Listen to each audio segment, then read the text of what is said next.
Oh God! Oh, We're live. We're live, people. We are Yes, live. just getting that done. Hi, everyone.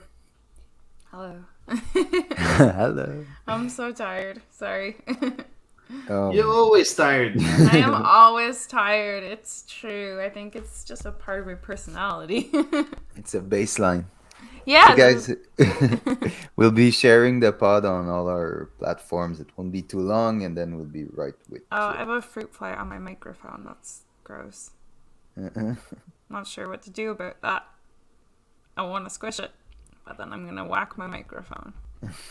So So I'm gonna interesting. mute it and I'm gonna So whack. interesting. So interesting. It's crazy. Okay, good. Good. So yeah. So how was your week, guys? Not too bad. No, it was really nice weather yesterday, so that was good. Yeah, Oh it was yeah, good. man. What did you Yeah. do? Went out, ran to a lot of errands, went and had coffee outside, read a book, and so on. Really, really exciting stuff. Really, really podcast worthy. People like nothing worth discussing. I guess really. There you go. And you, Okay. Sam? Oh, not much, man. Relaxed. Did a lot of balcony relaxing, and that's about it, man. Okay. I went Yeah. to Canal La Chine with my son. Ah, nice. Walked a bit. It was nice. We ate ice cream from Le Havre Glace, which is like really, really good ice cream. Mm. I think my son loves ice cream. Like really, really loves ice cream. Like I think he ate like two or three, like What? Nice. three. Yeah, it's crazy, Wow. man. Is there a Yeah, it's kid that crazy. doesn't like ice cream? Yeah, but like he's not even a kid, man. Yeah, He's you're like right. He's still 16 a months, baby. man. Yeah. Like he's really a baby. Yeah. But yeah, it's nice. Yes, so I'm kind of ready. So whenever you guys want, Let's we can go. maybe start. Yeah. I'm good. I'm good. Let's go. Okay, so let's do this. So I'll start the countdown in a few seconds. There it is.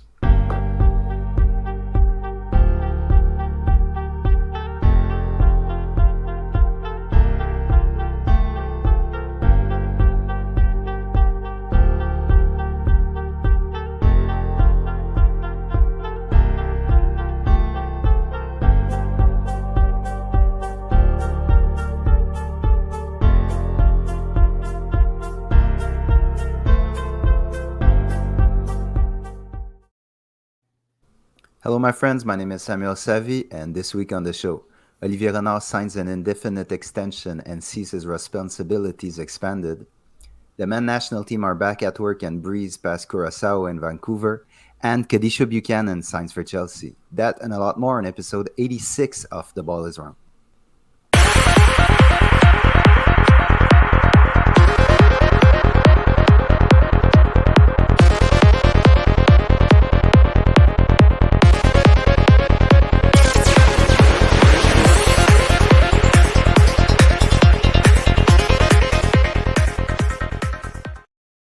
And as usual, I'm joined by my friends Yves Paul and Hady Raphael. How's everyone today?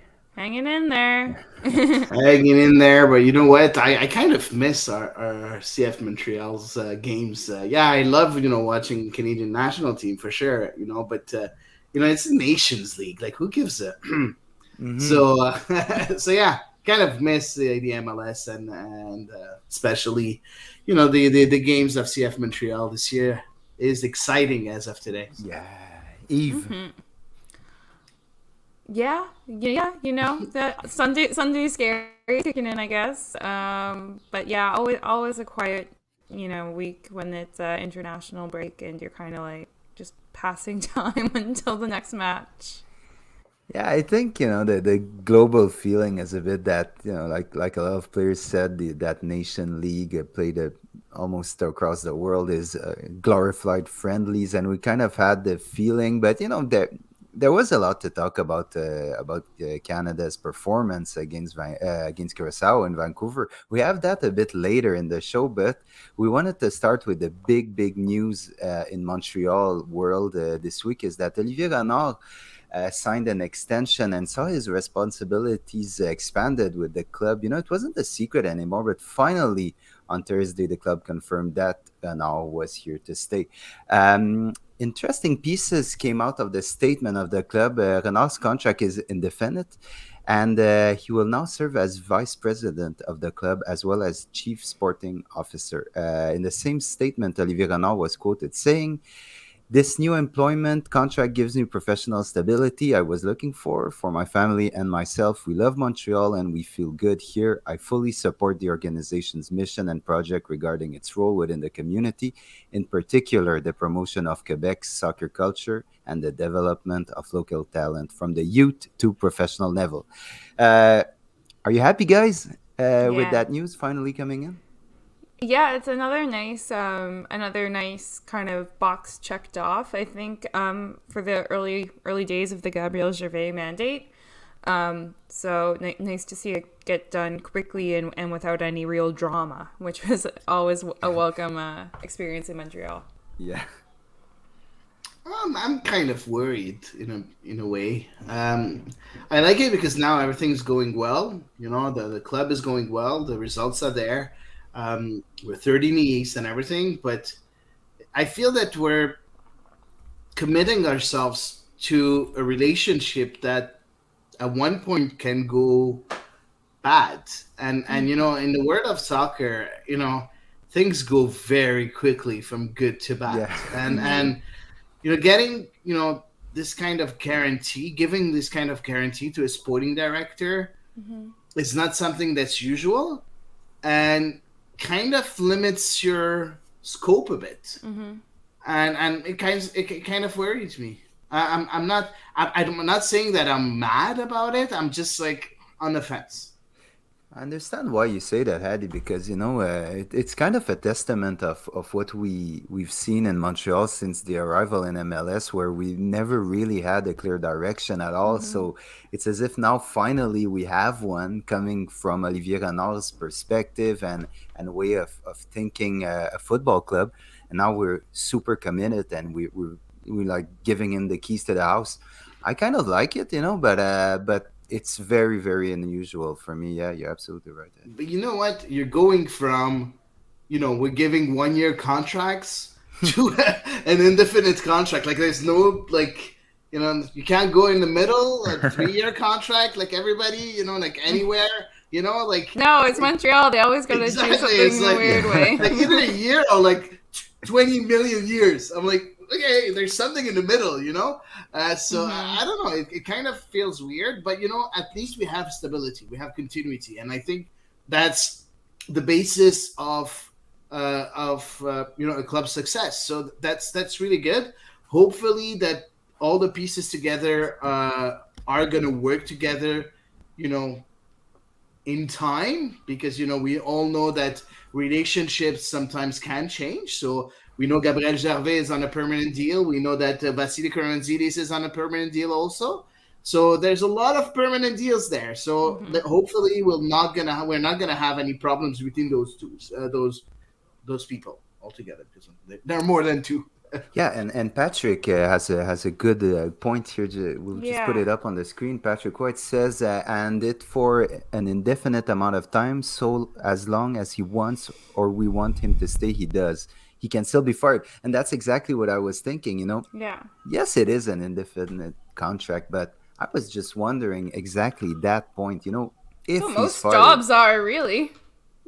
Yeah, exactly. But mostly in the world of sports where there's a lot of firings and changes. Let's say Olivier Renard is fired within a year.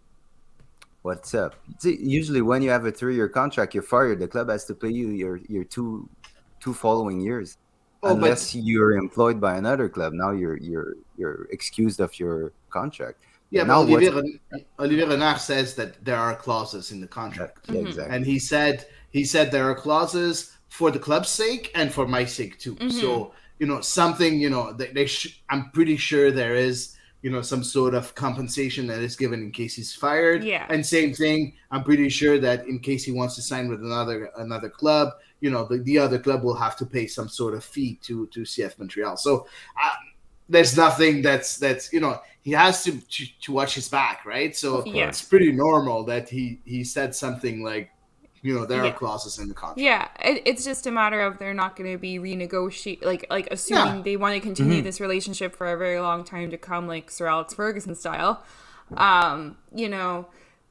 They won't have to go into negotiations over and over and over, which is nice. I think for everyone involved. Yeah, because we've seen down the line that sometimes it's when it was time to negotiate that it started to be problematic. Justin Furtado says Mauro Biello got an indefinite contract and got fired. Was he on an indefinite contract, Mauro? I'm not sure. That's a very good don't question. remember. That's a good one, Justin. We have to. Yeah, if it is, yeah, it's true. It's The Google machine. completely forgot that. Back then, don't forget that CF Montreal didn't have the same. No. It was completely the same way structure. of doing things. So it was more of, you know what, we like you, so you stay here, no contract for you. But, things are not being done that way anymore, right? So yeah, exactly. There is maybe an indefinite contract, but as Olivier Renard said, there are clauses. So I'm pretty sure that Mauro Biello didn't have any clauses. So he got... Yeah. Mathieu Lemay sent us a question in regards to Olivier Renard's extension. We'll put it on the screen. Yeah. It won't be too long. Yeah, 1 second. So Mathieu Lemay, where are you? My friend Mathieu. I don't have it. You don't have it? Okay, I'll read it out. Oh no, it's okay. I can get it. There you go. There I have it is. right here. Mathieu asks us, what do you think of the new contract signature of Olivier Renard? There you are. Who now sees his role enhanced, and how do you see the close future of the sports project of CF Montreal, which implicates players selling while still looking to attract people regularly to Stade Saputo? So I think we kind of answered the first part of his question on what do we think about the contract, but the second part now, but he did specify the enhancing of the role because he's getting new responsibilities. Yeah, that we didn't talk. Right? Okay, so let's talk about that. Yeah, let's jump into that, and because I was already going to the second part of the question, but you're right. Let's talk about that. So now he's gonna be on kind of on the directors board with Gabriel Gervais. And I think our HR president, and there was someone in marketing, I think. And Joey Saputo, for sure. Joey Saputo, of course. So why do they feel the need to have Olivier Renard sitting in these particular meetings? I mean, he was sitting in some meetings, like if we look at it, I know for sure he was sitting in some meetings with supporters groups last year when there was a lot of brouhaha. So I feel like I kind of get the impression that he's been a lot more involved, probably maybe for longer than we realize, in things outside of just the pure sporting director roles that you would normally think of. So I kind of get the impression he might have already just been doing some of that lifting and is now just getting the title to go along with it. Yeah, I feel I look at it from a different point of view. I have a feeling that the club is trying to evolve in a way. They have now, Joey Saputo that's kind of back in the picture, which is kind of, in my opinion, cool. For other people, not. But for me, it's pretty cool to have an invested and an owner that's here on the ground. Second of all, you have the ex-player with Gabriel Gervais, and now you have on the board of directors for sure, and now you have the opinion of a next international player, because don't forget that Olivier Renard, yes, he is a sporting director, but he was an international player for Belgium. He was a very good goalkeeper back then, and I think we talked about it. And also he has the experience as a sporting director in Europe, so he has that European mentality.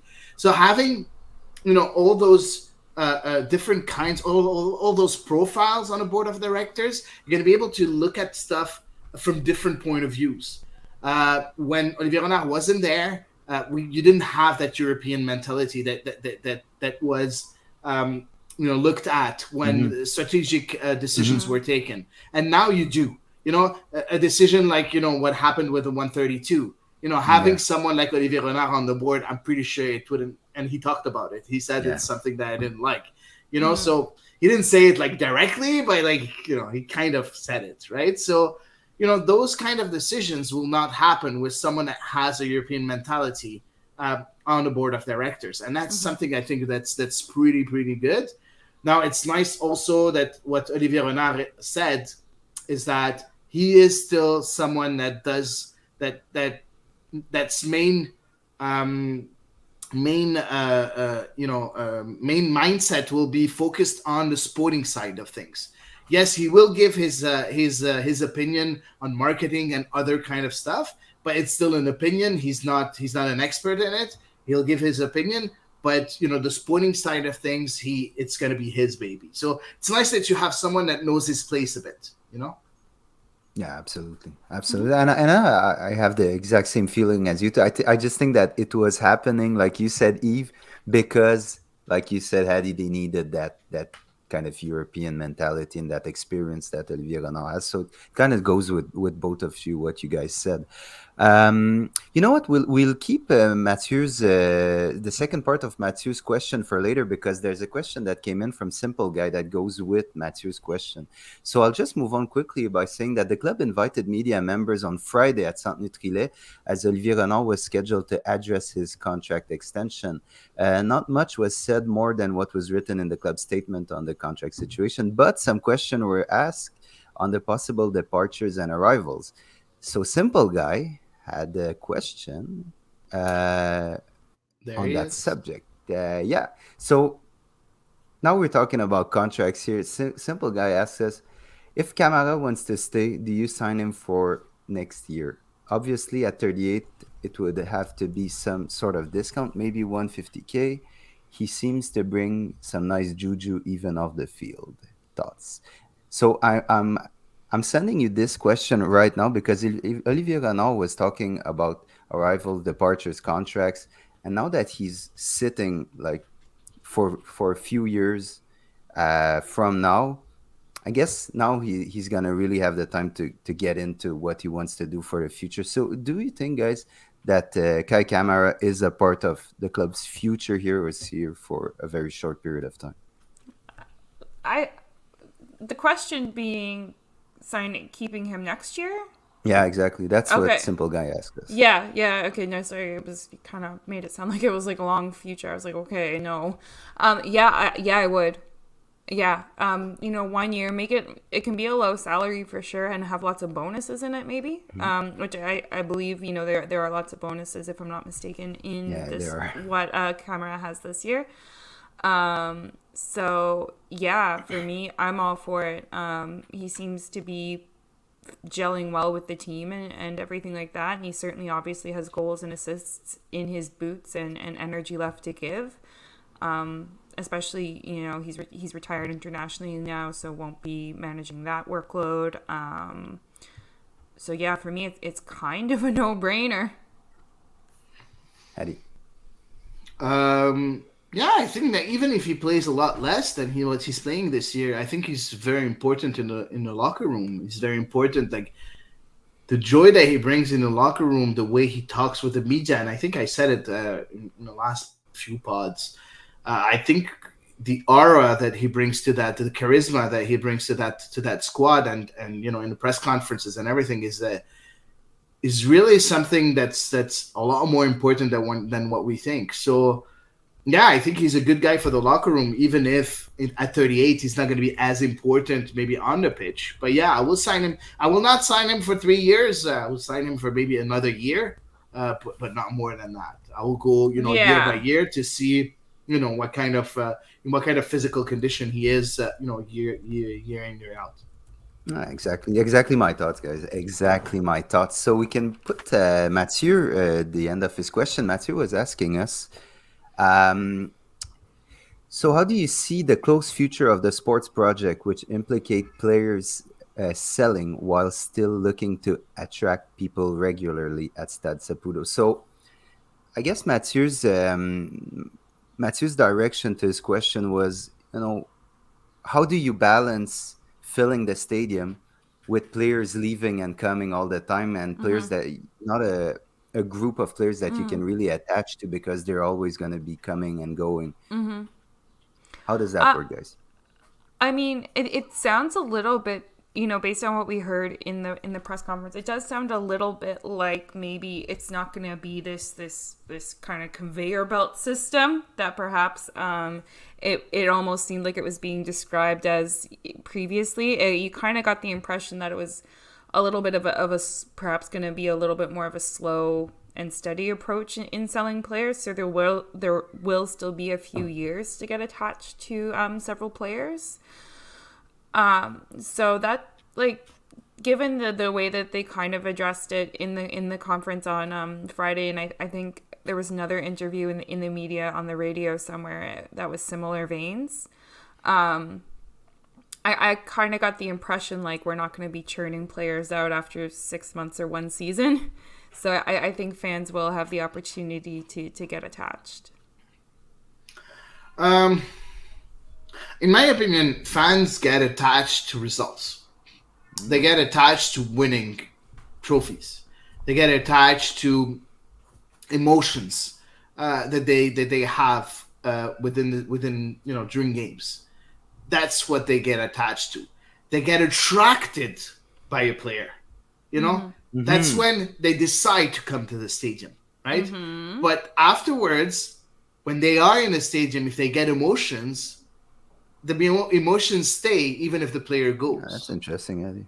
That's how I look at it. Okay, but like you still have emotions about the players after they're gone. Like, when some players who move on to another club, maybe they come back to Montreal, like you have a feeling about that.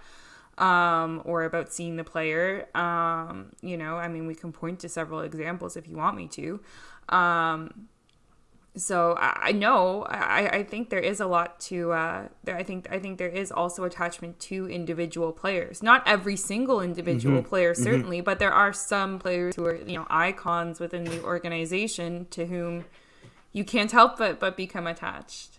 I'm not saying that. I'm saying that, when you are able to sell players, you get attached to those players, yes. But then when you sell them and you bring someone that gives you other emotions, you're still going to stay, right? Oh, yeah. So all I mean is you need results. And to need results, you need those players to perform. So if the players that are performing go away and you replace them with players that are performing too, you keep those fans in their seats. Because you're still getting results with other players, but you're still getting results. So at the end of the day, it's the results that are important. The players are important to get the attraction, to get someone to finally come to Stade Saputo. And then I agree. Yeah. Yeah. So okay. yeah. Sorry. Okay. When you said it that way, I agreed with you more. Okay. Okay. Good. So that's what I mean. What we need is results. We need to get trophies. We need to make sure that we go far, and we need to make sure to be competitive from every year. Every year we need to be competitive. When I say competitive, that doesn't mean that we need to win MLS Cup every year. What I mean is we need to be in contention to at least places, at least home advantage at one point. I hope we're going to be able to experience a home playoff game one day. So far, so good. Eh? Yeah, so exactly. So that's what you need, first of all. And then, of course, money will come by just, getting those results because, you're going to get more money for sure because players are going to be sold for, higher fees. And then, you move on and then your club continues to grow. And that's the way to go. Denise has a point here, though. We were definitely attached to Nacho. Of course. I mean, anytime news comes out about Nacho, we're like, oh, we miss him so much. There are supporters who name their dogs Nacho and stuff like that. Maxime. Yeah. So yes, there are definitely iconic players to whom, of course, we will be attached. Of course, but we were attached to Drogba, we were attached to Bernier, we were attached. Like, there's a lot of players that we were attached to, right? Yes. Oh God, yes.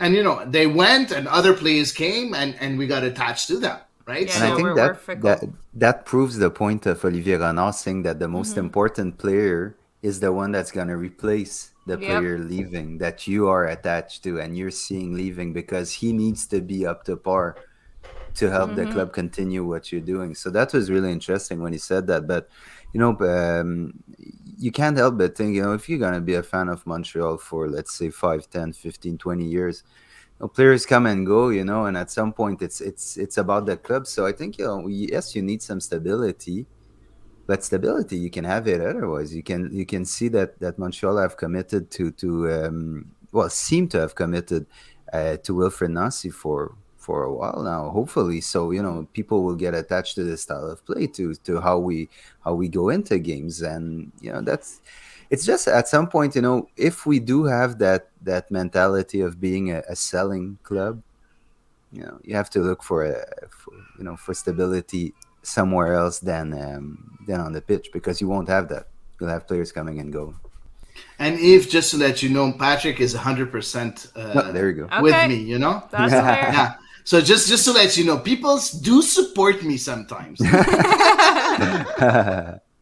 Guys, just to finish off on Montreal, Min Sabri asked us to comment on Alexandre Pratt's article in which he interviewed Gabriel Gervais, who was reported saying that there were no short-term plans to renovate Stade Saputo or the surroundings. And Amin asks us, are you surprised that Stade Saputo renovation is not a short-term priority for CF Montreal?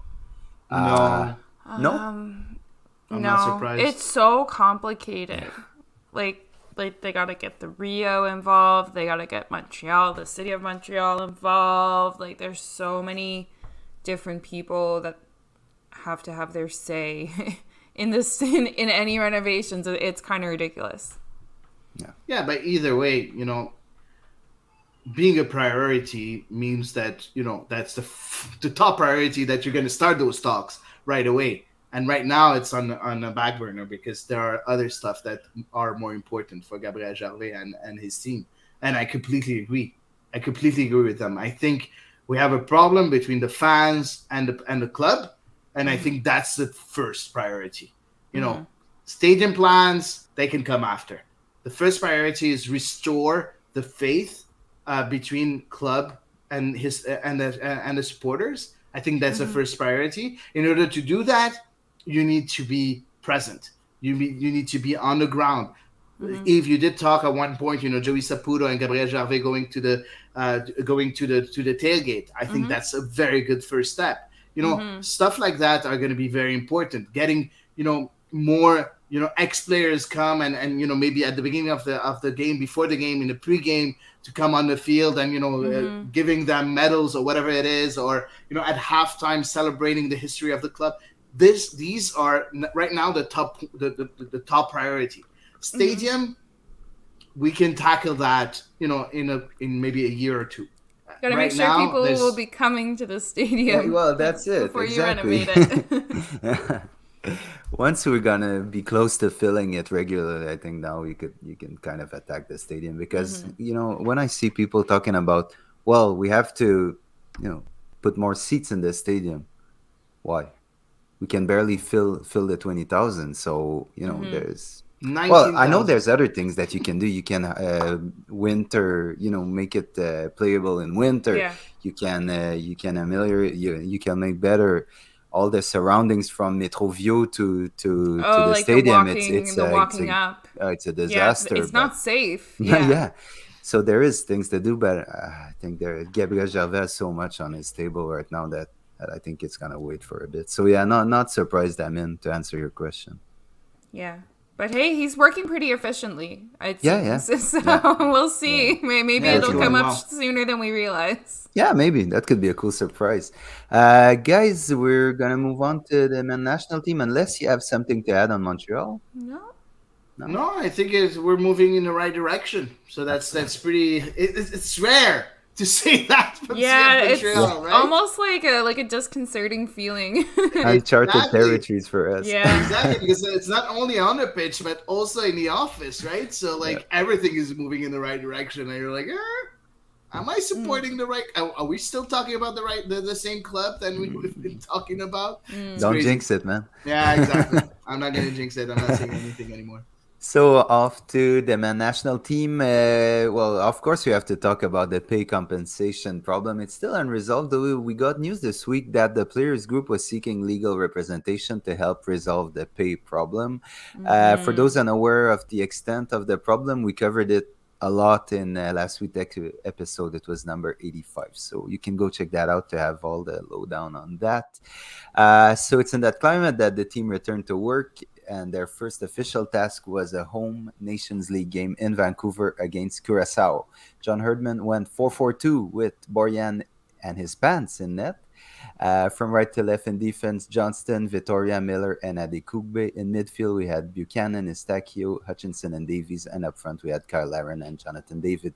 I saw a lot of people online, guys, commenting that that was probably John Herdman's strongest possible lineup. Do you agree? Yeah. Yep. 100%. Okay, I don't sync really. completely. Okay,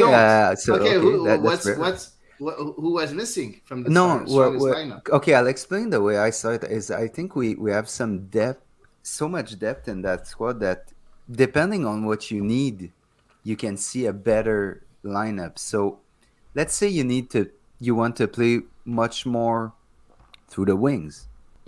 Well, you have Richie Larea that can come in. You know, if you want a different look in center back, you have Scott Kennedy. You have Donnie Henry. I know it's not everyone's favorite, but still, you know. And you go 4-2-3-1. You have Osorio that can come in. He wasn't there, but my point is that.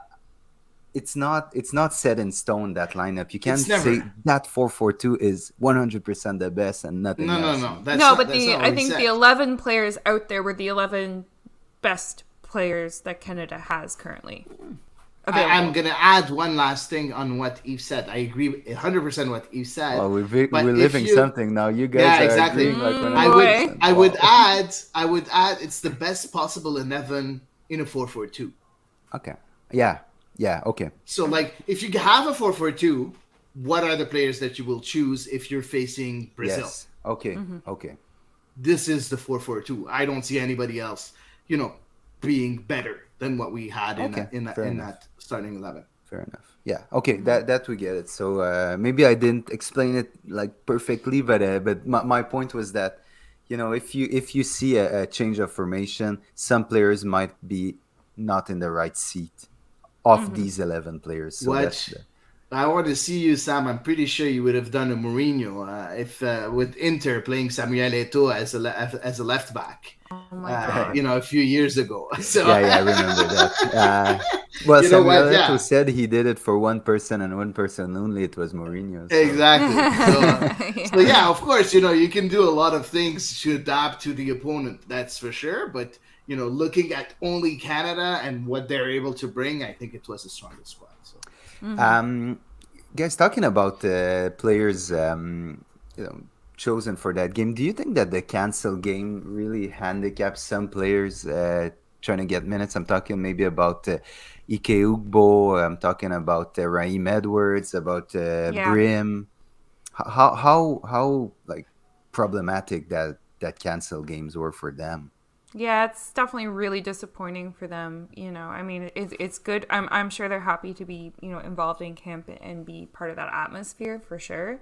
And, be in the locker room and get to be with their fellow national team players. But I mean, yeah, it's got to be a bummer not to, to kind of know that you don't have any hope of really getting minutes barring a pretty intense injury crisis. Yeah. I don't know a nice way to say it where it's not just a downer. Yeah. Yeah, no, I think that playing friendly against Iran or against any other team, Panama, would have given chances to those players. That's for sure.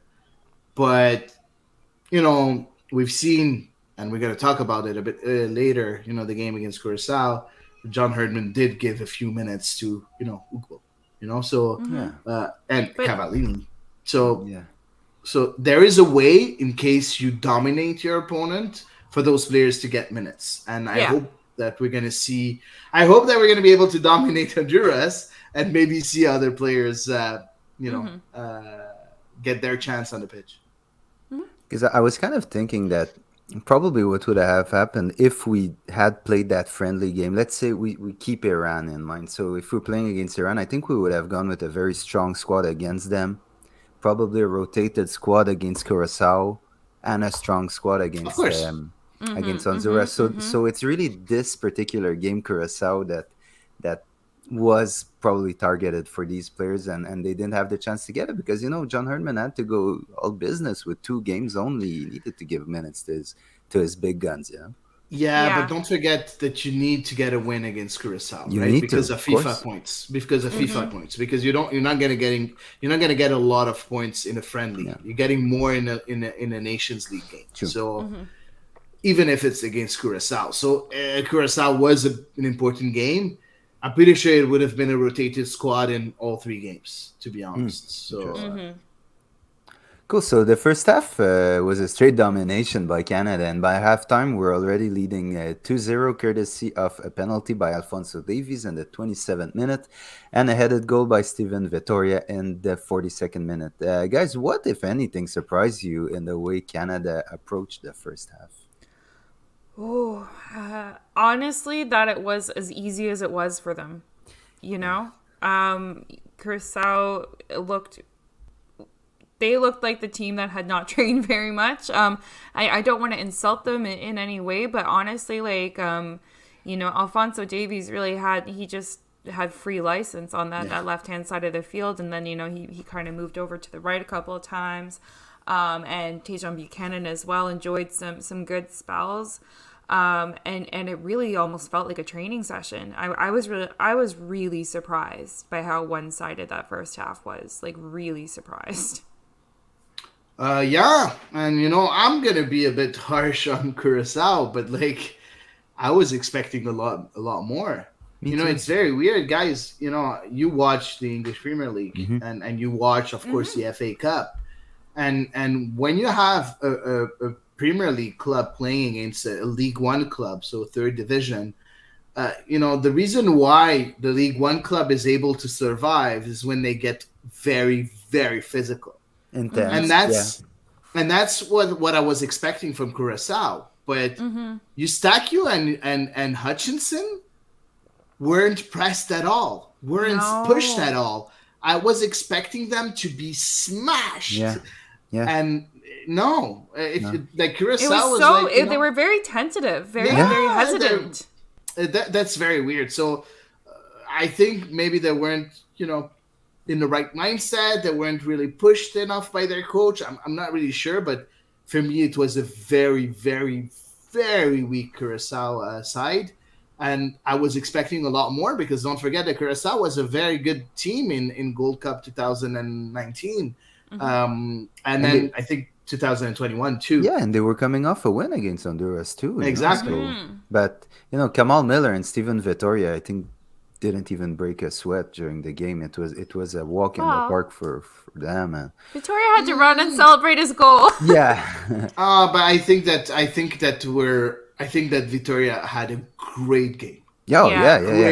Not saying the opposite. Just he had not because he scored a goal. I think the amount of interceptions that he did, the amount of aerial challenges that he won, he was everywhere. Everywhere. For me, man of the match. Well, it was a game tailor-made for him because every time he had to defend, he was one on.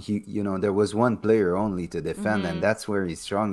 When I think Vittoria struggles a bit is when teams start really using our territory and forcing Vittoria to choose if he goes hard on a man, if he plays more zonal, and sometimes his decision making is a bit awkward. But when he just has one player to focus on it and defend, no one's gonna go through him.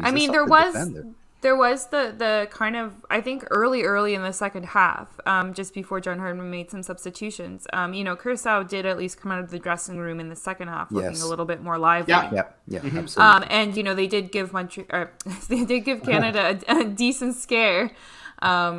So, in the first opening instances there, say the 10 minutes or so. And Steven Vittoria was one of many players who got burned on that particularly threatening moment. But overall, it was Yes, really, really, really well done. yeah. I want to ask you tactically. We saw it more in the first half, but it was a simple 4-4-2, but there were some subtleties in some ways. And I want to ask you about one of our Montreal players, Johnston. Why did John Herdman ask him to play so far inside the pitch in possession, while Sam Adekugbe was playing so wide on his left side? That's a very good question. Yeah. That's a very good question. I think that's the way. Like Adegugbe, Sam Adegugbe is very good on the wing. Like when you ask him to cut inside, it's not really No, his true. strongest suit, right? Well, Alistair Johnston was a former midfielder, former defensive midfielder. So he knows the game in the middle of the pitch. So, you're playing with the strength of each one of your players, right? I think that's the reason why John Herdman, asks that.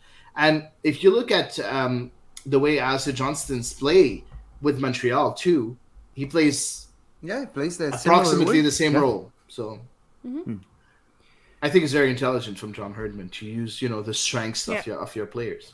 Yeah, for sure.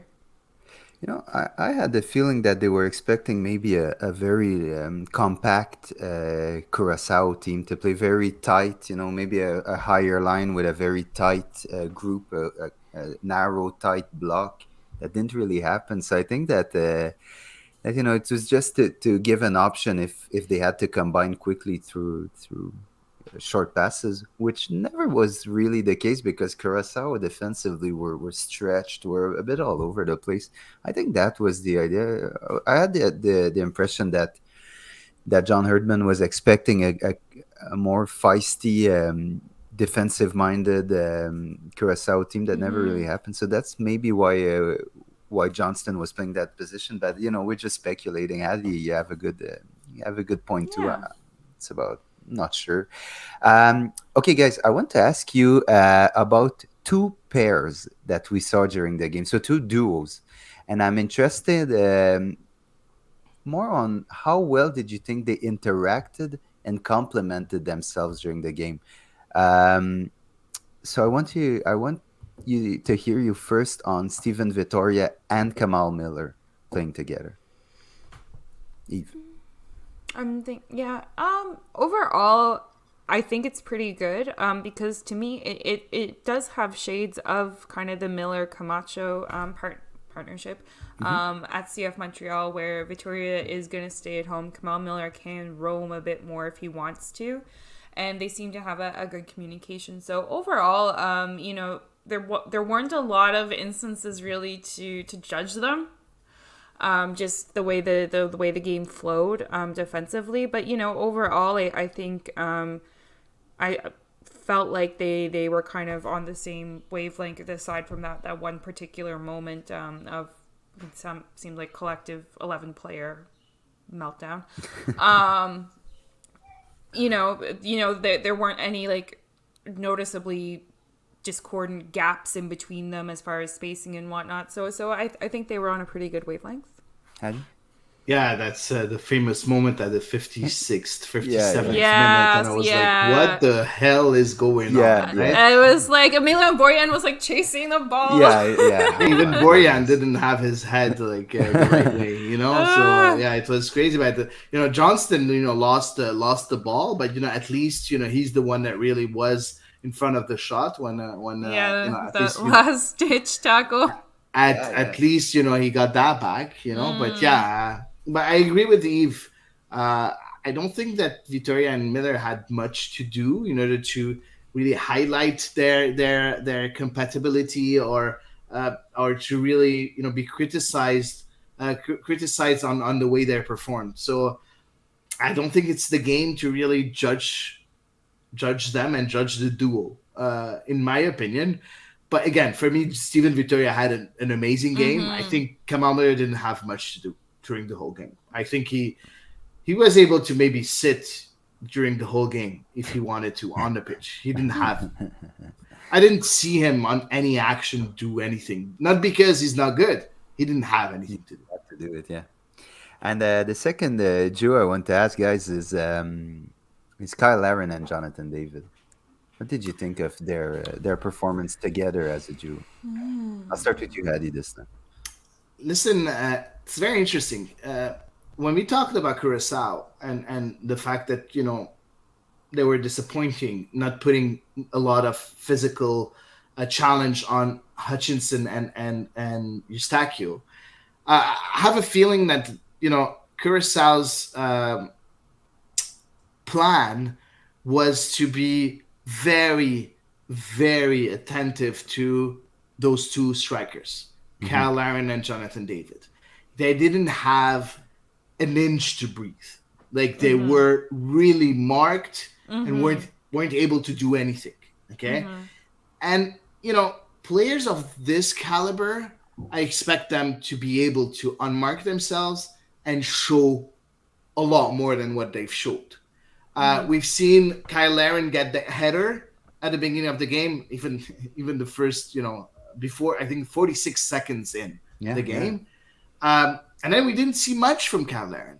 Jonathan David had that chance at the top of the box after Alphonso Davies gave him, dribbled three players and gave him the ball. He completely miscued it.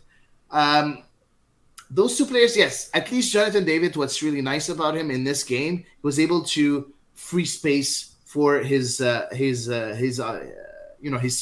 Yes. Yeah. But I didn't see much of a link up between those two. No, honestly, it was I kind of forgot that they were playing together on the same pitch.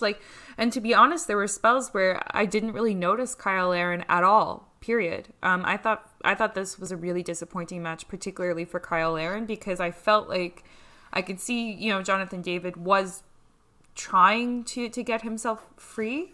You're correct that the finishing was not there for either of the two players, but obviously Jonathan David, though, one thing he did that we can certainly credit him for is, his assist was really well taken on Vitoria's goal for the volleyed assist for the header.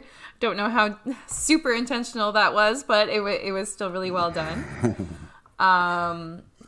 But I could see work rate happening for Jonathan David, even if it wasn't necessarily coming off, unfortunately. But like you said, Hady, at the level that they are, you would expect a bit more success rate from them. Yeah. Sam, I don't know if you want to talk about what Patrick is saying. David is worrying me a bit, he says, and he said he had a bad second half of the season. Do you have anything to add? I do have my take on it, so I'll let you go first, Sam. I don't know, man.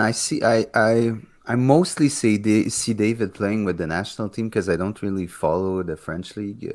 You're the one who has his eyes on it. But I just have the feeling sometimes David, when he's on his game, he's phenomenal. He's all over the place. But when things are more difficult, he has to grind it out a bit more, or maybe go into a bit of more of a dirty mindset when you're gonna just grind a bit harder and make things happen, not wait for things to happen. I think these are the games where he seems to struggle. So I'm on the fence with Jonathan David, but I understand what Patrick means, saying he's worrying me, worrying him, because he's worrying me a bit too.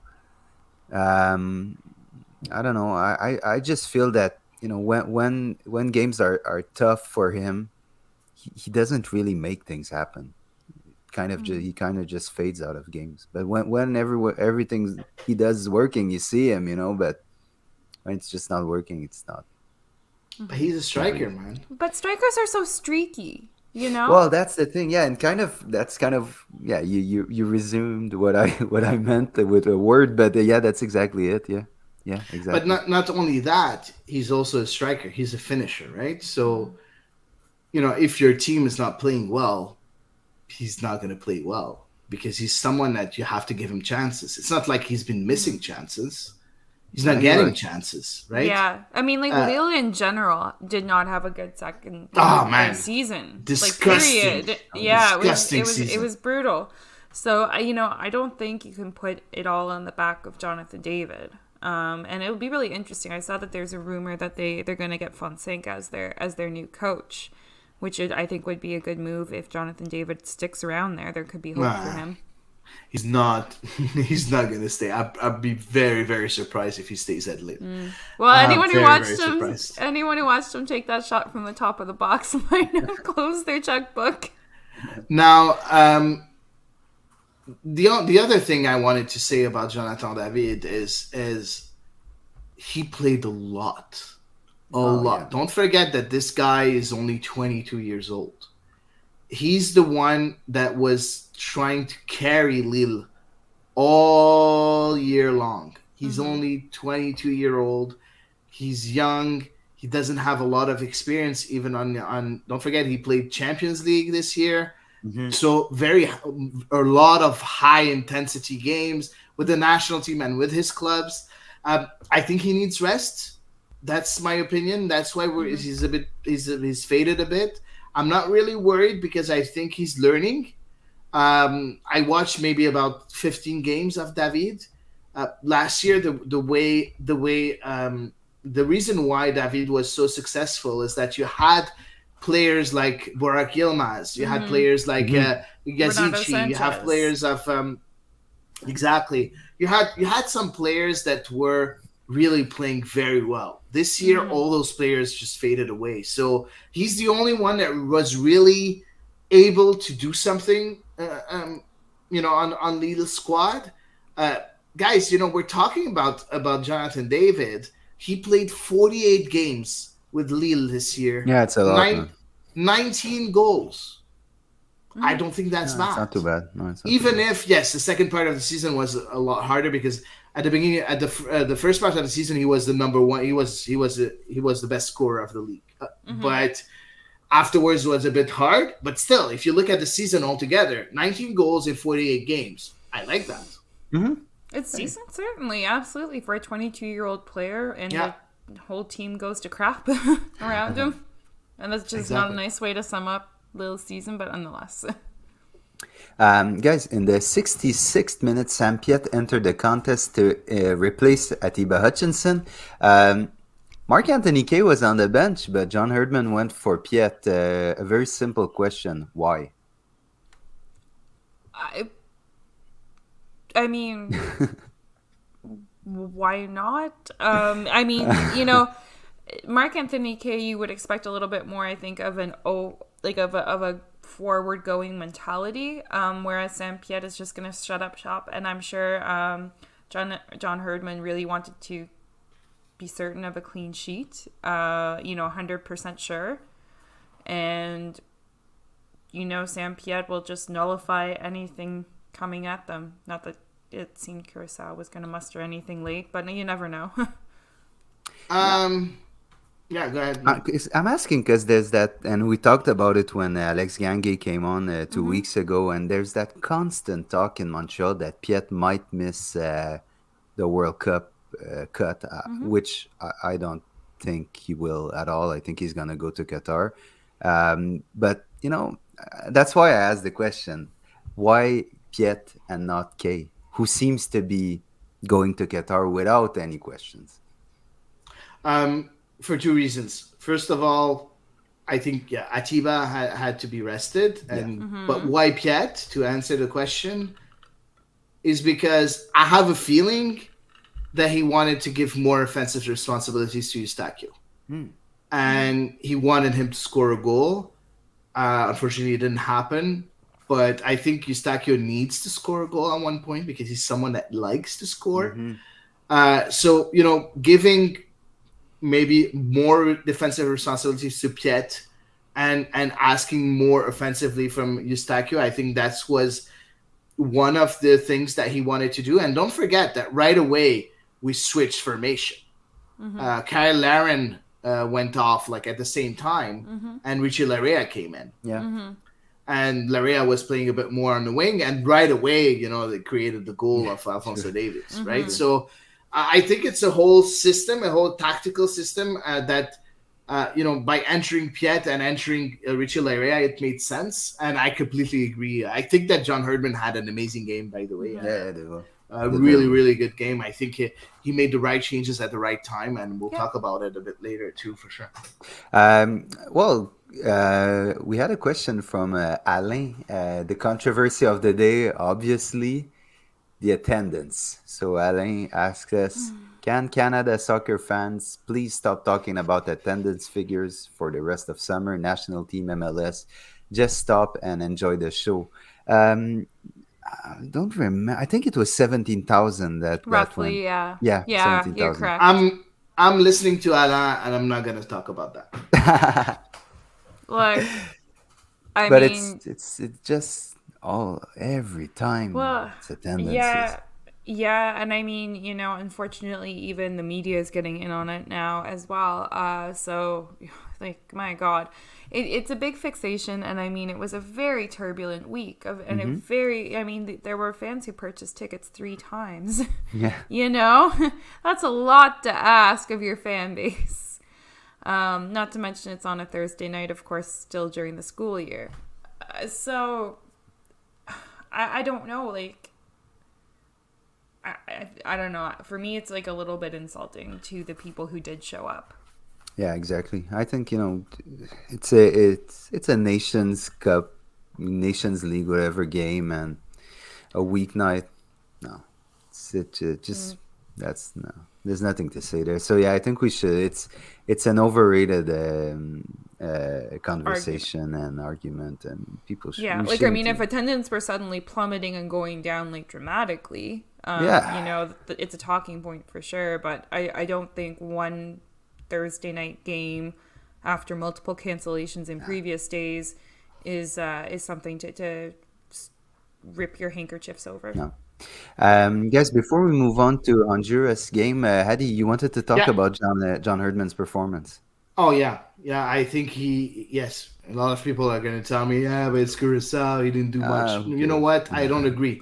You know, giving a chance to Richie Larea, who gave an assist, giving a chance to Alfonso Davies and Tajan Buchanan playing at the two strikers, changing it up because when Curacao started the second half, um, Canada wasn't creating much. So what he did is that he changed two strikers that are not very mobile, and he put two strikers that are mostly wingers, like Tejan Buchanan and Alfonso Davies, to really shuffle the whole thing around, Oh my right? God, Hmm. I forgot. And Cavallini didn't get a yellow card. Yeah, True. true. I'm so sorry, I forgot about that. Because I was thinking, oh yeah, and he's usually more physical and involved and blah blah blah, and I was like, but wait a minute, we missed the stereotypical Cavallini yellow card. Sorry to interrupt your flow of thought, Hattie. It It's just okay. crossed my mind. It's okay. So that's the first thing. And right after, he gave them some rest. And he gave a chance to Cavallini and Ugbo. And Cavallini scored a goal and didn't get a yellow card, Didn't get a as you yellow card. said. Yeah. So it's a win-win-win-win-win-win-win situation for John Herdman during this game. And, I think that in 2019, this same team, Canada, I'm pretty sure this game would have finished maybe 1-0. And for me, it shows how much, the team has grown with John Herdman. And John Herdman in this game himself has grown. Yeah. And That's for sure. his decisions are spot on during this game. We're spot on. Spot on. Yeah, absolutely. Guys, moving on to, we're going to preview quickly the Honduras game on Monday. Honduras, they lost their opening game of Nations League 2-1 against Curacao, their lone goal coming from our boy Romel Kyoto. I wanted to ask you guys, which possible changes do you see for that game in San Pedro Sula? So do you see any tactical changes? Do you see any personnel changes going into that game? Eve? Mulling it over. I mean, no. I kind of wonder if a Lucas Cavallini wouldn't have a good outing, because I strongly suspect that Honduras will be a far more physical opponent than. Obviously. I mean, it's not been that long since Canada last faced Honduras, and while I do expect them to take care of the Geo no problem, I also expect that Honduras is not going to be nearly as hesitant to go into one-on-one battles and to take on a Canadian player and really, go in with a full-blooded tackle. So I have to wonder if a player like a Lucas Cavallini wouldn't have more of a role out there if like a Kyle Aaron or Jonathan David might fade, should they be as tightly marked as they were against Curacao. Interesting. I think that John Herdman. Don't forget that Canada played Honduras twice in 2022. So first of all, we had a draw in Canada, and then we won in San Pedro Sula 2-0. And I think that the reason why we won is because of the tactical formation. We went with a 3-4-3 or 3-5-2, depending on how you see it. 3-4-3 against Honduras, and I think that's what we're going to see. Yeah. Again. So I wouldn't be surprised that, yes, things are changed a bit. If I look at the starting 11 in San Pedro Sula, I think it was in March? In January, sorry. Yeah. In January. Yeah, in January. Yeah. So we had a 3-4-3 with Johnston, Victoria, and Kennedy. Yeah. Huh? No, I was like, where do we go in March? but my bad. Yeah. Then Buchanan and Adekugbe as wingbacks, Piet and Hutchinson in the middle, and then David, Hoylett, and Laren. I don't think it's going to be as crazy as that. I don't think that Hutchinson will play 90 minutes. I don't think he will. I don't think he's going to play at all. But I'm pretty sure we're going to go with 3-4-3 again. Yeah, I think I'd expect pretty much the same thing. We're definitely going to see more of Richie Larea. Maybe see Alistair Johnston in a right center back role because of that back three. And we're going to see Adekugbe playing higher up the pitch, and that's going to be very interesting. So, yeah, and in the middle, I think that could be a game for one of Marc-Anthony Kaye or Sam Piet, and maybe a bit less of Hutchinson. Yeah, definitely. Yeah, so, yeah. Guys, my last question is the classics. On the Honduras game is the classics. Canada will win if, and Canada will lose if. And if you need some time to think about it, I can start if you want. Oh, you're ready to go, are you, Sam? Kind of. So okay, I'll go. Go ahead. I'll go. Canada will win if they stay disciplined. It's always some a bit tougher psychological game when you go in the area of San Pedro Sula. We know how it is. Honduras play in your face physical style, and we have some players that tend sometimes to overreact a bit. We saw Marc-Anthony Kaye, we saw Richie Larea, we saw Lucas Cavallini sometimes. Tajan Buchanan has kind of a short fuse sometimes too. So I think Canada is a better team than Honduras, but they really need to stay disciplined and focus and keep 11 players on the field, or not have 8 players yellow carded, and now you can't put a tackle in because you need to play with a physical edge against Honduras. So, and Canada will lose if.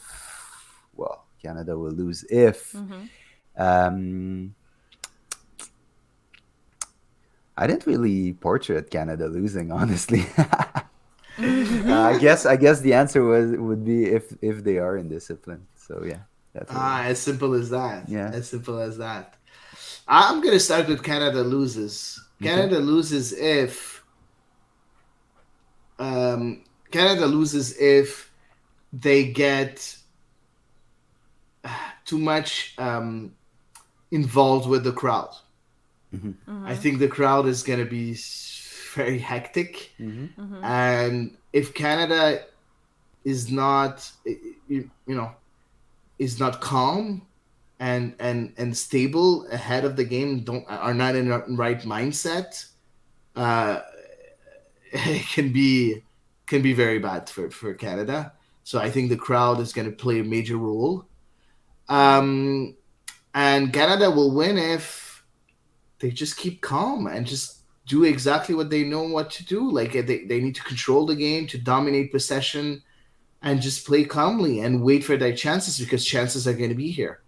Mm-hmm. Um, I don't think that they should play the same way that they played in January because they didn't have possession back then. Mm-hmm. I think they can keep possession and just, they're the big guns now.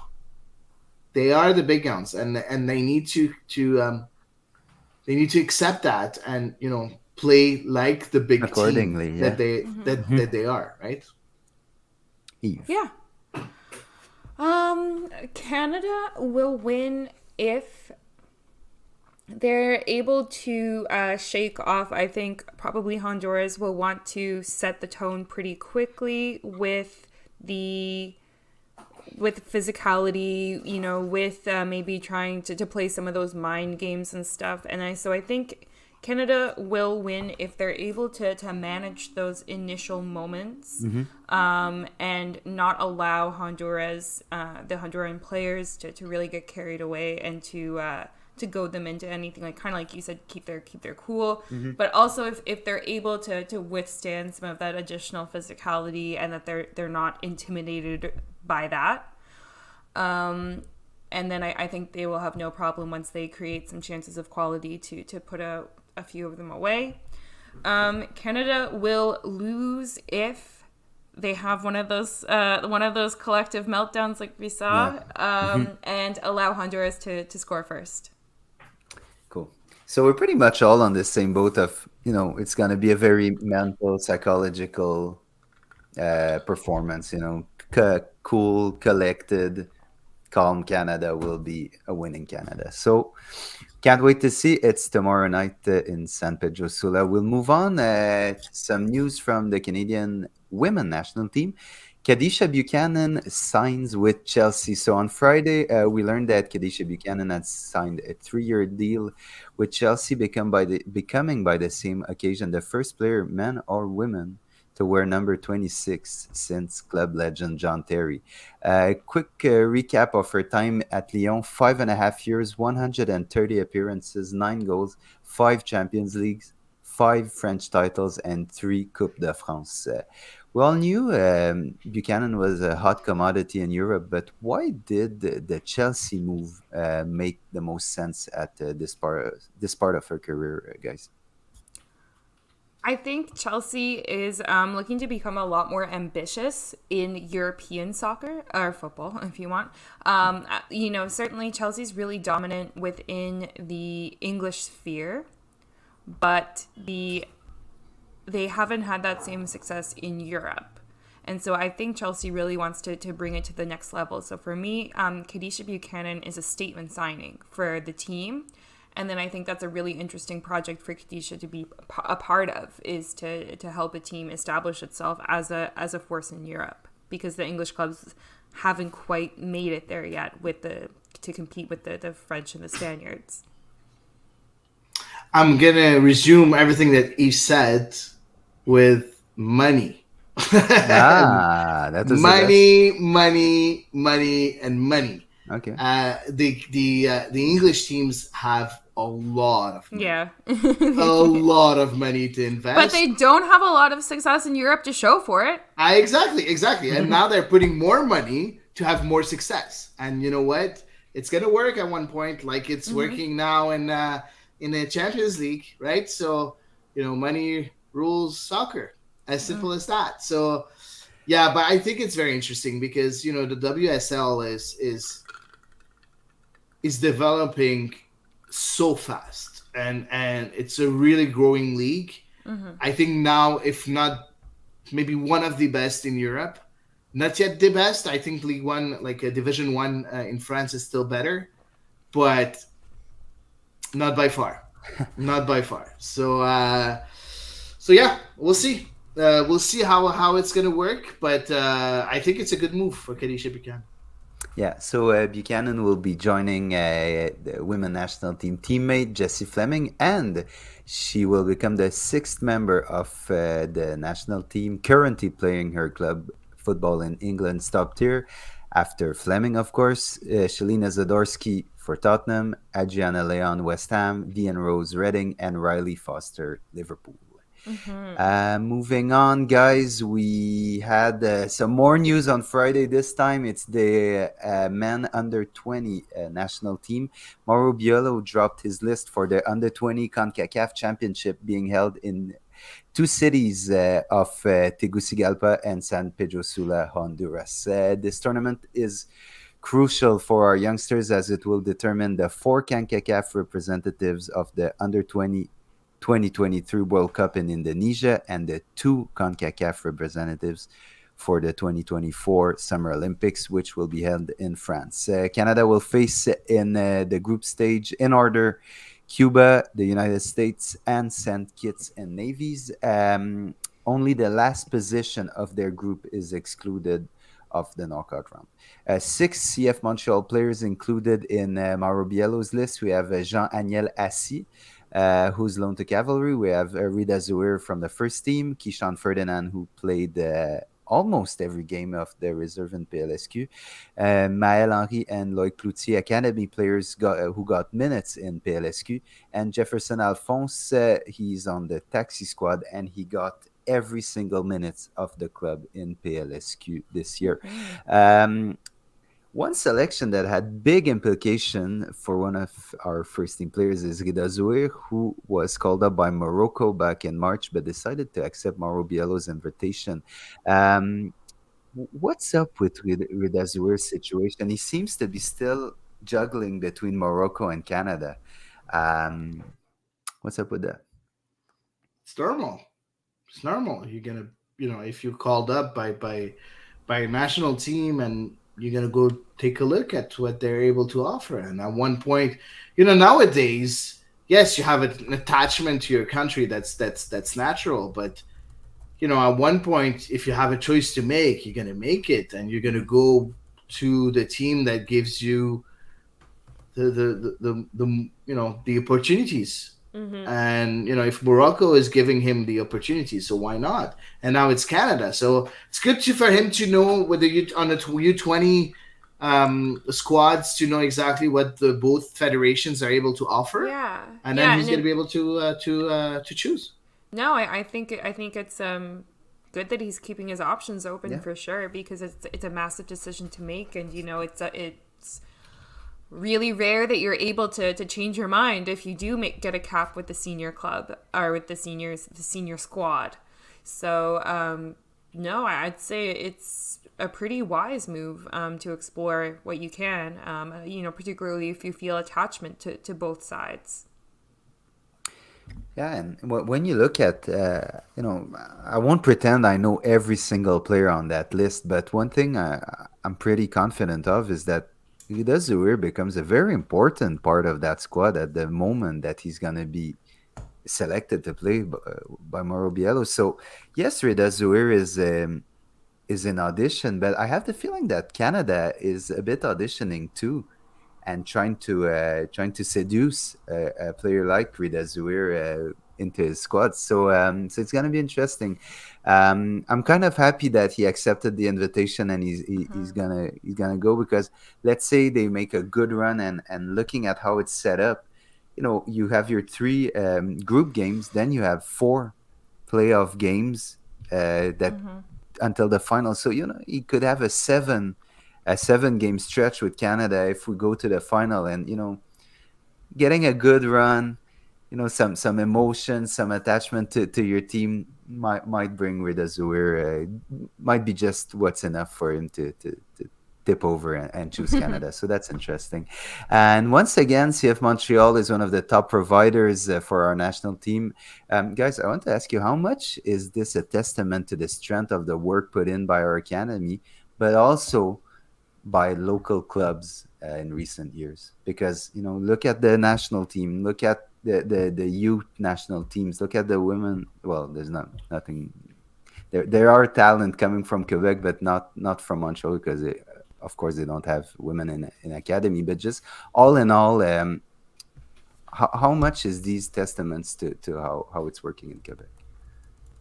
Yeah, It's I mean interesting because we haven't seen a ton of academy players make success with the first club in Montreal yet, but obviously the national squad at the youth level at least is certainly interested in what those players are producing, whether it's in academy and reserve team play or whether it's out on loan. So definitely interesting. It would be great though if it could translate to the next level. Yeah, and don't forget, guys, we're forgetting Matthew Macatavolo. That's Yeah. also on Ex-academy. this an ex academy that Yeah. just signed with Valor. So he's not with the club anymore. But there is a lot of talent in Quebec. There is, Absolutely. and what do I say every pod, almost every Hady. pod? Okay, it's a Play U20 the squad. youth. It's a Well, they- U20 Play squad. the youth. There's Can't no play any choice older. but to play the Yeah, youth. exactly. No, what I'm saying is, those players are here with a certain potential. Yeah. If you don't give them minutes, they're never going to achieve their potential.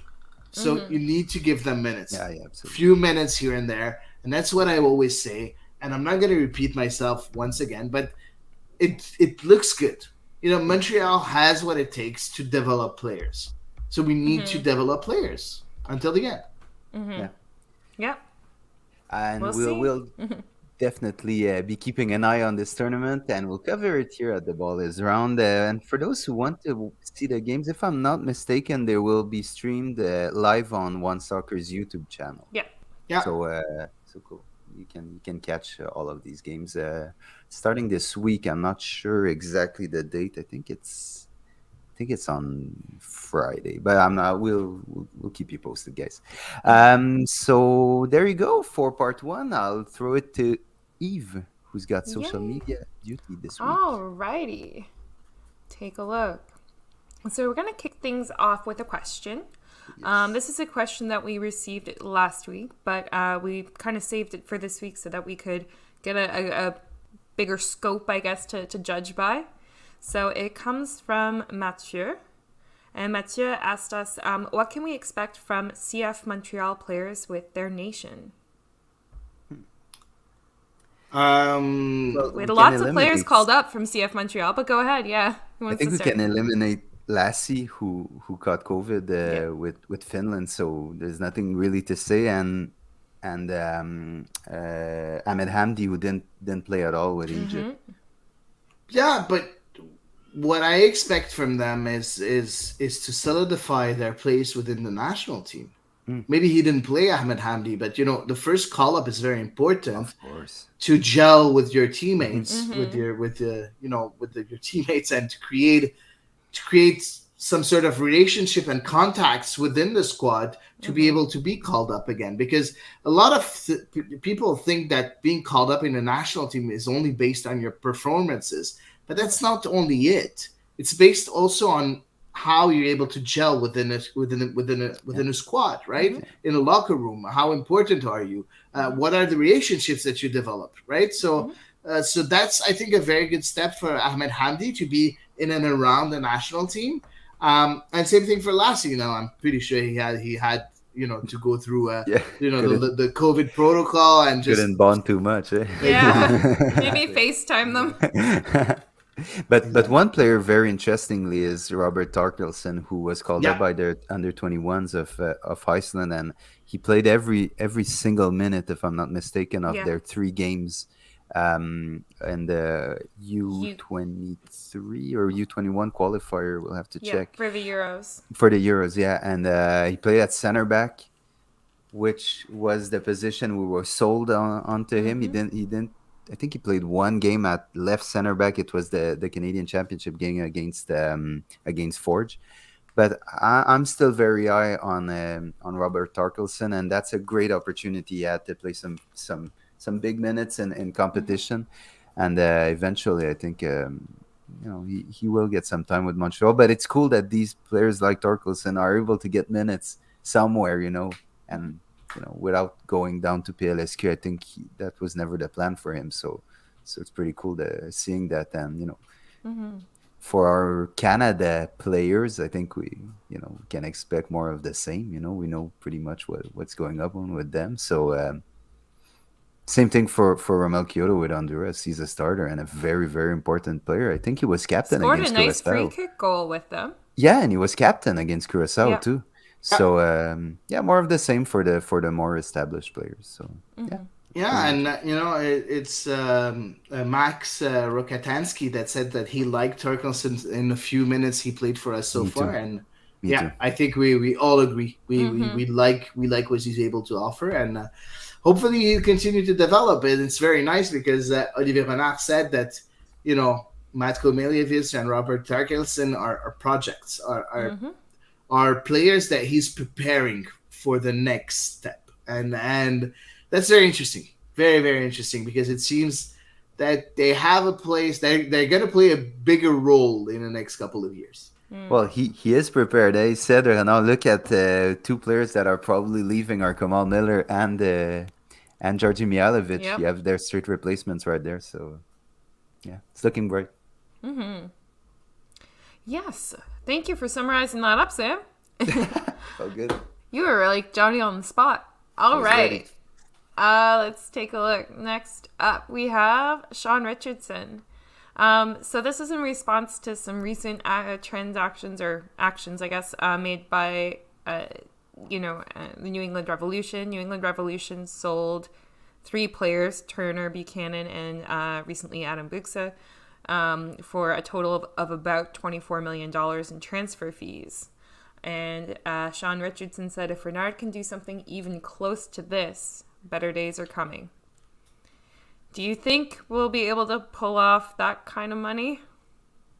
Can you put it back on the screen? Oh, yeah, sure. Yeah, so Buchanan to Bruges for 7 mil, Turner to Arsenal for 7 mil, Buksa to Lens for 10 mil. And, those numbers aren't totally confirmed, so, grain of salt. Yeah. And yeah, Buksa is not official. The 10 million is not official. Like the transfer is none, but Dejan is the only amount that's 100% true. We know that it's 7 million, but for Turner and Buksa, we're not really sure of the amounts. But it's still money. If we sell one player for more than 6-7 million, we'll be happy dance. Good. Yeah, but I think Georgie's gonna leave for approximately that amount. I think. Yeah. I don't see him leaving for 15. I don't see him leaving for 2. So it's gonna be somewhere between 7 and 10. I think. Somewhere between 2 and 15 million. Yeah. 7 and 10. 7 and 10. 7 and 10. I agree. I agree with 7 and 10. Yeah, I think so. Yeah. So yeah, and that would be tidy business. But yeah, it'd be really interesting to see what Montreal would be able to do with that kind of revenue, eh? Oh. Yeah, and then we need to be, we need to understand that Montreal has never sold anybody for more than $1 million. Well, there was Balu and Alejandro Silva for roughly 1 million. Yeah, for over 2 million. Yeah.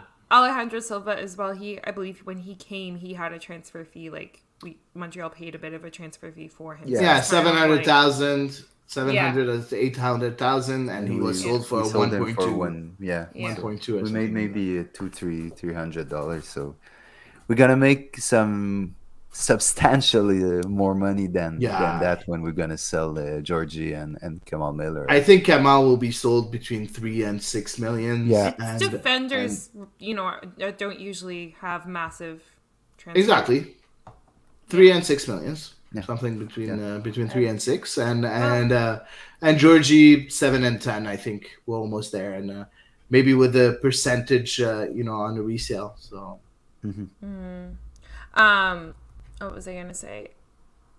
I know Patrick just asked about the transfer fee for Alejandro Silva that Montreal got. The awkward part is it's never super confirmed. Transfermarkt said 2.86 million. Yeah, but I saw somewhere else that was much less than that. So we never really knew it. No, whatever. He was sold. Yeah, we didn't do a profit for more than $1 million. So that's it. Okay. Wait, I finally found it. Yeah, there we go. Yeah, it was $4 million Canadian. So just Canadian. over $2 million there you US. go. Yeah. Okay. Exactly. Okay. So yeah, good. Moving on. Yes, moving on. Okay, give me 2 seconds. Hady's ready. No, but like I have nothing more to say on this. Yeah. Okay. Fair. Okay. Fair enough. And if I have nothing Well, more to say, that means that nobody I. has. Yeah. There you go. All right. So I know we had a question from Amin. We also have a tweet. So Amin, I will translate to English here. Info that flew under the radar. Rudy Camacho recently passed his medical visit, which is one of the last steps before getting one's permanent residency. He's waiting for it to become official, which means that in 2023 he would not count as an international player. Did you guys ever think that of all the players signed by Montreal, Rudy Camacho would be the one to get his permanent residency? Because I think Vandré Lefebvre is the only other player, and like he was in Canada for way, way longer before. Yeah. But did you guys think Rudy Camacho would be the one? Nah. But we're pretty far still, right? Passing the medical thing. Sometimes it takes a couple of years until you get the residency. So it's not as imminent as what Amin thinks. So yeah, it is better than it is a good step, but it doesn't mean that it's imminent. So let's wait and see before we jump to conclusions. Yeah, but for real, he's probably the last player. Well, in his first years in Montreal, the start of the Rémi Garde era, he was probably one of the last players I would have imagined still being here and and getting a second contract and fans changing their opinions on him. So if he's going that direction of getting his residencies, that might have done something right during all this time. So good on him. Good on him. Yeah. Well, I guess he must have been pretty happy here if he committed to all that paperwork. Exactly. Alrighty. Next up, we have friend of the pod, Stephen Buckridge, commenting on a rumor regarding Kyle Larin. Kyle Larin. There are several rumors right now going around about Kyle Larin, but the one that Stephen Buckridge is addressing with some sort of eye emojis is Olympiacos being interested in Kyle Larin. So what do you guys think about that particular rumor? I think Bobby Smirniotis will be very happy. Okay,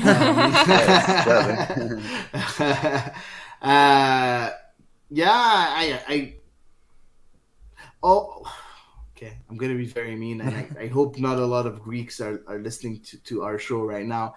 I don't think that it's. I don't think it's a step forward to move to the Greek Super League from the Turkish Super League.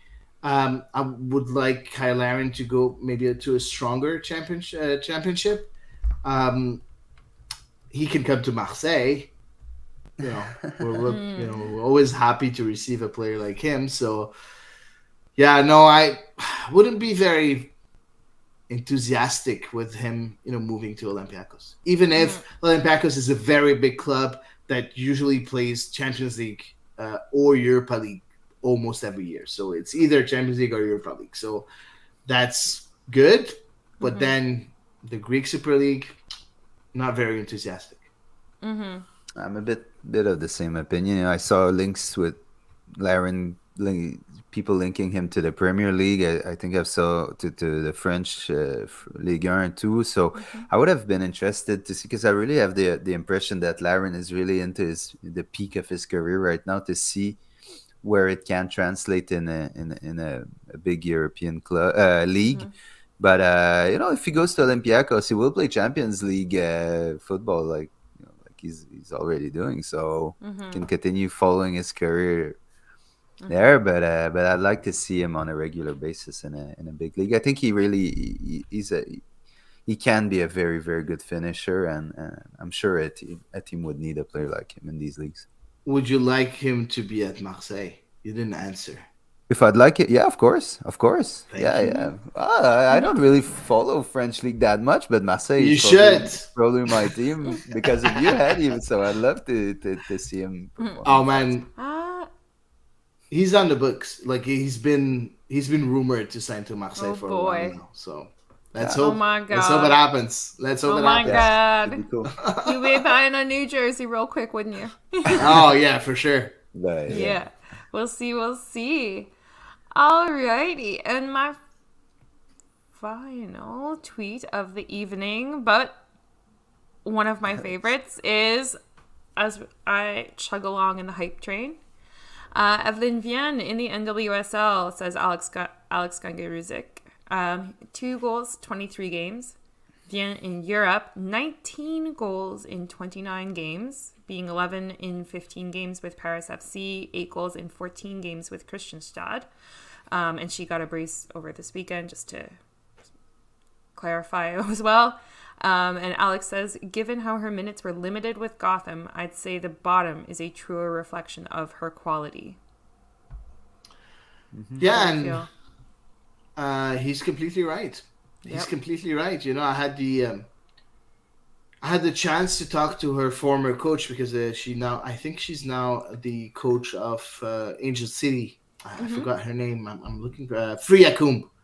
Free Akum. I had the chance to talk to her, and the way she was just talking about Vivian was like, she's a young player, she needs to learn, and it felt like she didn't have really the confidence of her coach. That Vivian didn't have the confidence of her coach, and if you look at last season, yes, she only played a few minutes here and there. Yeah, she it was wasn't really sparing. exactly. She wasn't really. She didn't play a big role. So it's a kind of player that needs to have the backing of her coach and her team, and you know how confidence is important for a striker, and now it shows when in Europe, in Sweden, she's doing everything right, and good for her. Good for her. Yeah, no, I'm super thrilled. And Gotham has been struggling really badly to score goals in the NWSL so far this season. So the irony is 1+1. I gotta wonder if they're like, oh, Evelyn, are you gonna Yeah. be the one that got away? Maybe. Yeah, but I'm really excited because she's obviously gonna be coming into national camp, which is coming up really, really soon, in great form. And there are several attacking players right now for Canada who looks like might be compromised through injury. Just in the past few days, as several Canadian players have picked up injuries. So this could be a really good opportunity for Evelyn Vienne to shine, for Bev Priestman as well, hopefully. So yeah, that wraps up social media for this week, guys. And I believe I throw it back to the man himself. Yeah. Raphael. I'm the man, and I forgot to introduce your social media segment. Oh I my know gosh, you don't, I'm so I know you sorry. don't. I know you don't like them, but still, No, it's the national anthem. That bores me. I'm a bad Canadian. Okay, and so we'll start to the segment with. I'm not going to forget my segment. So Of course not. here's the intro for my segment choices.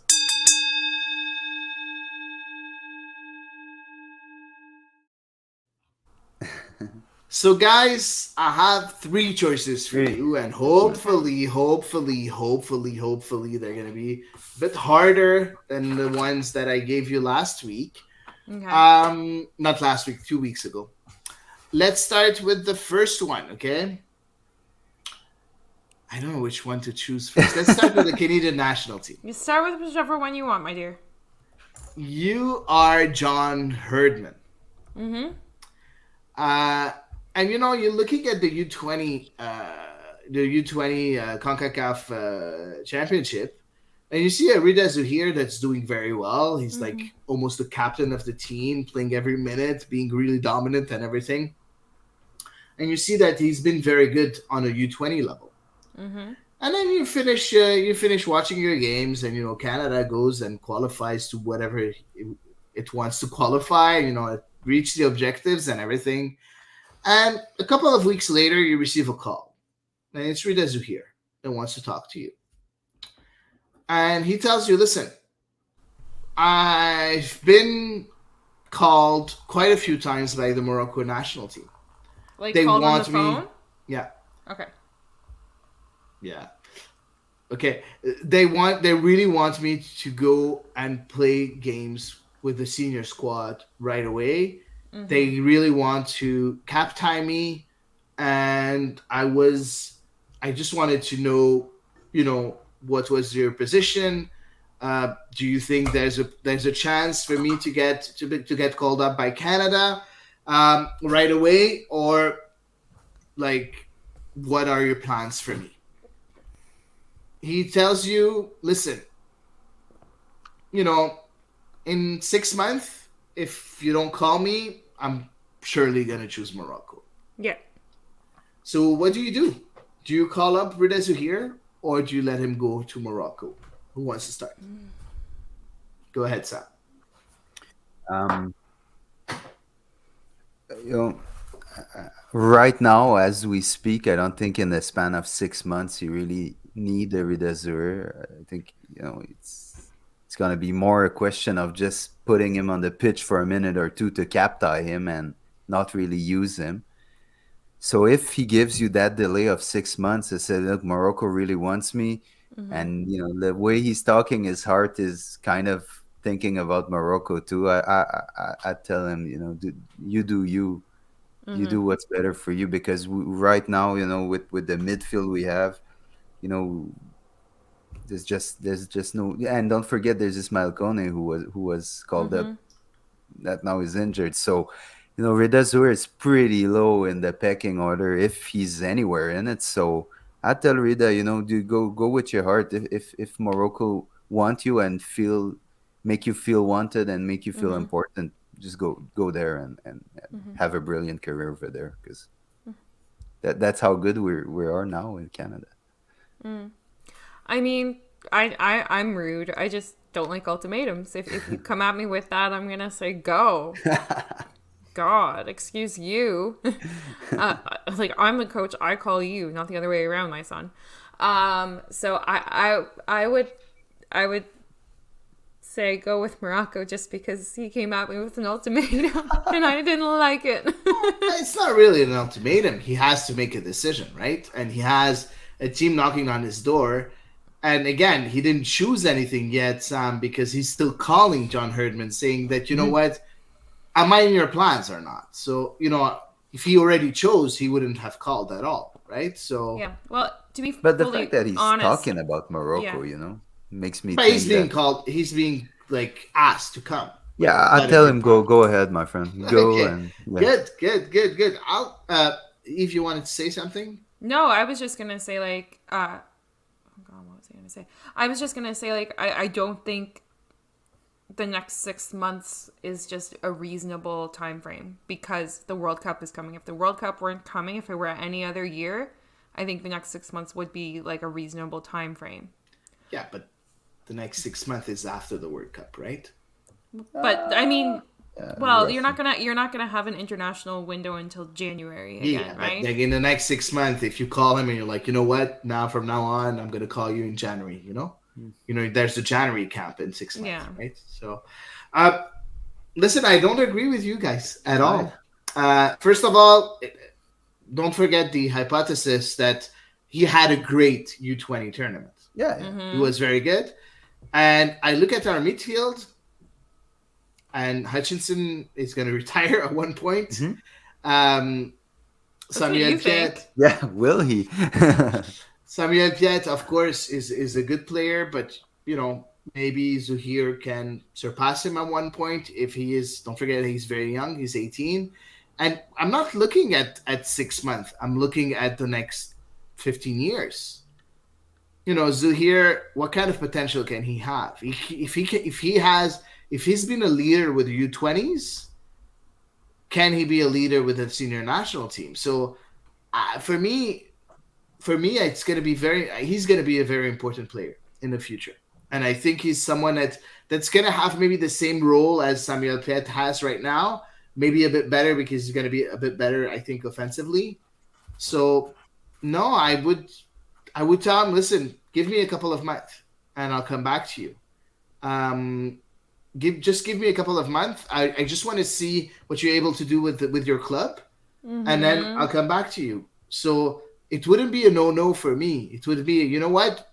I'm interested. I don't want to let you go. I'm really interested. Interesting. That's like a non-answer. Yeah. It is an answer. It is an answer. I would say I'll call you if you're good. Well, Morocco thinks is good enough, so Exactly. I'll call you if you're good. I'm not closing. I'm not saying good with Morocco. I'm looking at you. You've been called out with the U20. You had a great tournament. If you continue on being good, I'm calling you. So wait a bit. Right? So moving on to the next choice. It's a very odd one, okay? You guys are Olivier Renard. And you get a call. A very weird call. From Thierry Henry. And he tells you, if Nancy doesn't make the playoffs this year, I want my job back. Do you agree or not? What? What? So I'm trying to I'm like, what?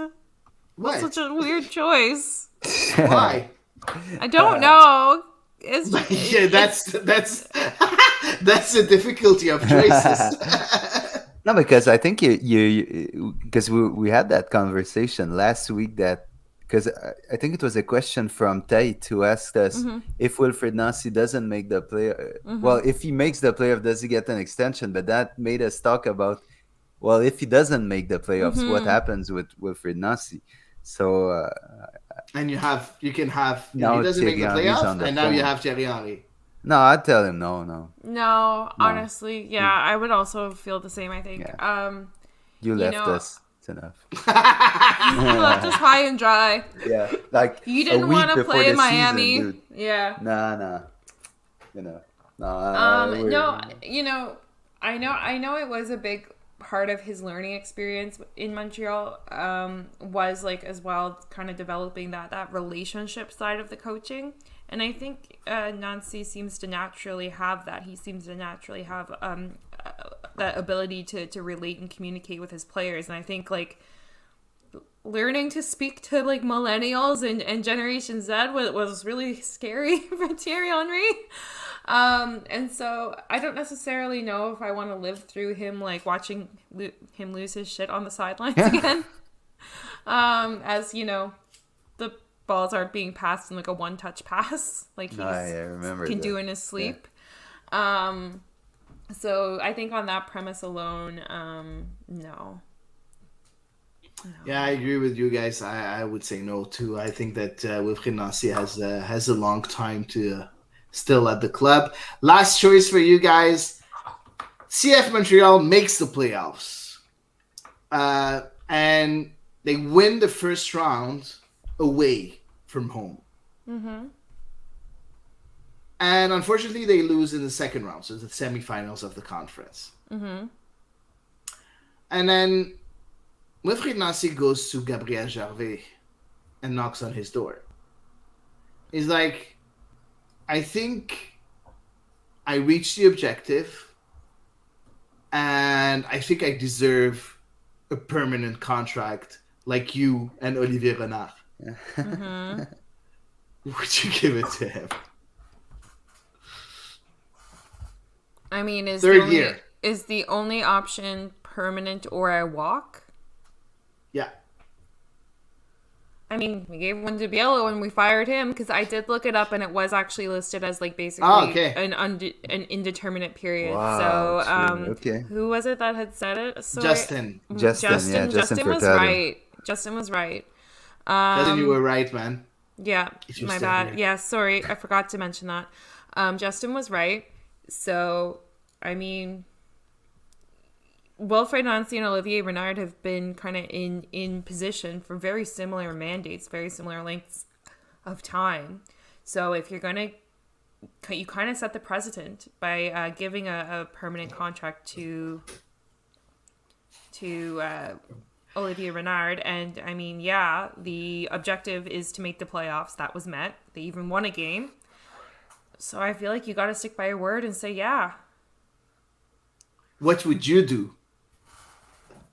You're Olivier Renard. Yeah, Okay, yes, yeah, okay. yes. Oh, You can still fire someone, so. yeah, but it's the precedent that, because yes, the precedent is in the club, but for administrators. Okay, now you're touching No, the no, technical. Morbiello too. Yeah, okay, but that was another administration. It wasn't. It wasn't Gervais. It wasn't. It wasn't Renard. It was, all the previous people that were there. So, Okay, okay. so what I'm saying is there's no precedent under their administration for technical staff. So now you create that precedent and you say, Wilfred Nasi, you made the playoffs. It's your third year. You did relatively good since you've been here. We give you an indefinite contract. Now you fire him in 2 years. Next coach coming, he's asking for that same contract in no long time. Now you're gonna have that rolling for how long? That's the only thing. But now if Wilfred Nasi says, if you don't give me that contract, I'm leaving. Oh my God, that's a tough one, man. Because you don't want him to leave if he's doing that well either, but you're stuck with maybe a problem. You know what? I'd give him Wilfred Nasi, but I'd make it very clear that it's because he's been with the club for so long, and that's how it's not a precedent. Next guy, next man up, maybe from an outside place. A Rémi Garde of this world that just comes into here, you won't have an indefinite contract. Wilfred Nasi's been here for 10 years. He's done it all in the club. Take it. You deserve it. But he's the only one that's allowed to have it. So I'd keep Wilfred Nasi, and I'd find that excuse of the 10 years prior of his work. So I'd give it to him. Well deserved, I think. Same. I would give Okay. it to him for sure, because yeah, he's been here for so long, and he's improving. I like the way how Montreal has improved in the last couple of years. So continuing that improvement, I think is a very big step forward. So yeah, I would give him, and if not, I'm pretty sure that you would want Sean Dyke to come and coach the team, right? Well, we play 4-4-2. I'd be happy, that's for sure. Because Burnley is not in the Premier League anymore, right? So, and I'm happy. So yeah, so that's it for me for choices. Thanks a lot for playing, guys. Thank you. Thank you. And That was a weird that's one. it for us. So thanks, Hady. Thanks, Steve. It was fun spending the night with you guys talking Montreal and Canada soccer. Thanks to everyone who joined during the show, who interacted with us. It was cool to see all of you guys. And to anyone who's going to listen during the week on the podcast version, thank you so much for riding with us. Next week, we go on Sunday, right, guys? Sunday, 6:30? Yeah. I think so. Yeah. Okay, cool. So we're back to our normal scheduling. Sunday, 6:30 next week. Until then, have a great week. Stay safe. And we'll see you in 7 days' time. Take care, guys. Bye, everybody.